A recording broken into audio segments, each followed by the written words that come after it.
Hello everyone from Philippines to Canada and all over the world. I hope you're all doing good except for that typhoon in the Philippines right now, that typhoon named Goni.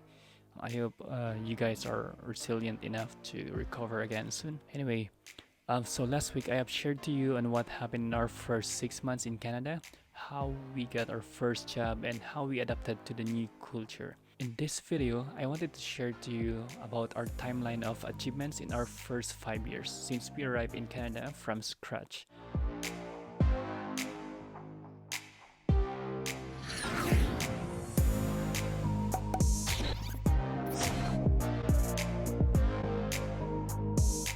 Before that, let me briefly discuss first what I achieved in the Philippines in my first 5 years after graduating from the BS Accountancy degree. So from the scratch, I worked in the Philippines for 8 years. I had a good career in the Philippines where I got promoted 3 times in the first 5 years, where my last position was a team leader handling more than 20 people. I was able to upgrade the comfort of my living by buying a car, then a 2-bedroom condo. However, they were all financially partnered with my siblings working abroad.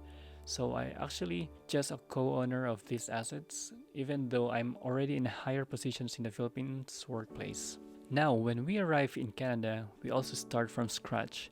We felt like we just graduated from school as the work experiences outside Canada are not all credited when you don't have any Canadian experiences.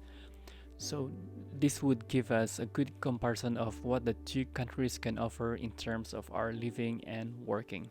So we arrived in Canada in July 2015. So I already discussed to you on how we survived in Canada in our first 6 months. The link is above if you haven't seen it yet. In 2015, since we already discussed, I would just recap it quickly. We had lived in the basement for our first accommodations. My wife got her first job right away in her medical field, while I got my first job after 2 months in survival job. Then we just kept on applying. Then eventually we both got our good paying full-time jobs in our fourth month. Not high paying job, just a good paying jobs. Then my wife was already qualified to get her first brand new car, so she got her own. In 2016, this is our second year. We are making our dreams come true already. We moved from the basement and transferred to a 1-bedroom apartment in the second floor. Then I got my own car since I was now qualified to get one after 3 months of working. So I got this dream car of mine.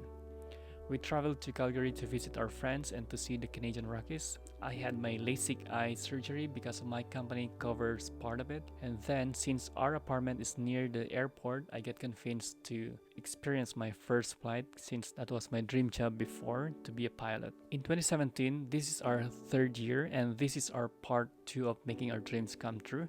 We have upgraded again our accommodations and rented a top floor in a new apartment building in a new neighborhood. So our view is getting better and better from the basement to second floor to fourth floor. We traveled to the home country Philippines and we had a great wedding there. Then we stopped in Singapore to visit my sister, then to Maldives Islands for our honeymoon. In 2018, this is our fourth year. Since we live in Canada for equivalent of 3 years now, we applied for the citizenship and we have to wait for at least a year to complete the process. We get qualified for the house mortgage, so we bought a condo unit, and during the turnover, we just found out that my wife is already pregnant.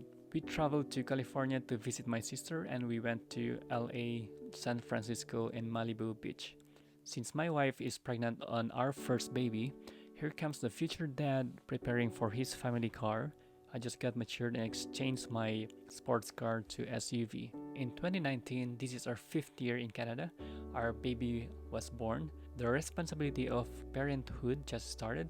My wife took the 1-year maternity leave and the parental leave, and I took 1 month of my parental leave. We became Canadian citizens in the late 2019, and by December we traveled to the Philippines and Singapore, where my sons met his grandmas, uncle and aunties, and he just seen the best beach of the world, the Boracay, and one of my favorite destinations in Asia, Singapore. In 2020, my mom-in-law came with us to visit in Canada for a long term. This time, since we have a kid already, we have realizations that we need to spend more time with the family.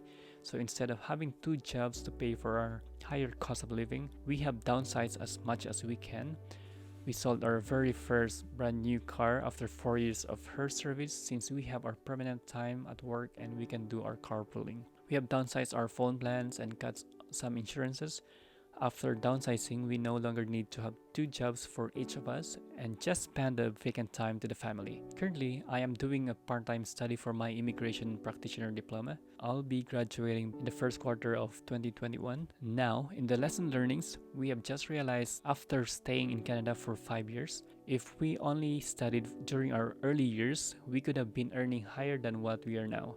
Because even though our pay increases every year, our positions are still in the entry-level positions. Therefore, that means there are still opportunities to increase the earnings. Number 2, never compare your Canadian earnings versus your Philippine earnings before, because that will make you happy with what you're earning right now and live in a comfort zone. When I think of 5 years during our first year in Canada, I thought it's too long. That demotivated me to study for new skills. I like to spend for 2 to 3 years for study, and I don't want that, and I said I just gonna go for full-time and part-time work so that I could earn more. Well, actually 5 years has passed already. Did it take that too long for you?